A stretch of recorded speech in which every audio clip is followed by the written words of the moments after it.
You know that quiet moment at the end of a full day, conversation still echoing, laughter lingering in the air, when something inside gently tugs you toward the door, not out of dislike, but because your inner reserves have quietly reached capacity. You might stay a few extra minutes, smile through the warmth, yet the thought of silence waiting at home already feels like breathing again. It's subtle, this pull. The world keeps offering more voices, more motion, while a part of you turns inward, craving the stillness that lets everything settle. Most people miss how natural this is for some. They see the early exit and reach for easy labels: distant, antisocial, lonely. You may have carried a piece of that judgment yourself, wondered, late at night, if your comfort in solitude meant something was missing. Here's the gentle truth: it doesn't. That preference isn't a flaw or a failure. It's a pattern, one that belongs to a nervous system wired a certain way, quietly intelligent, protective, and far more common than the louder culture admits. Psychology has mapped this for decades. Introversion, in the classic sense, isn't shyness, it's about energy. For many, social time spends energy, while solitude restores it. Hans Eysenk's arousal theory points to higher baseline cortical activity in people drawn to solitude, meaning everyday stimuli hit harder and faster.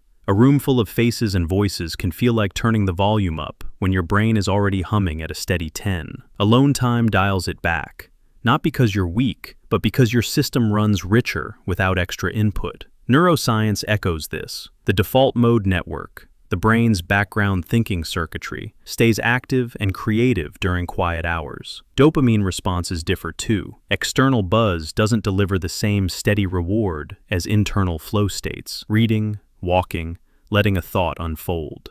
For some, acetylcholine-driven calm attention feels more satisfying than the quick hits of group excitement. Many who prefer solitude also show sensory processing sensitivity, deeper registration of sounds, emotions, subtleties. The world arrives in high definition. When that input accumulates without breaks, withdrawal isn't avoidance, it's regulation.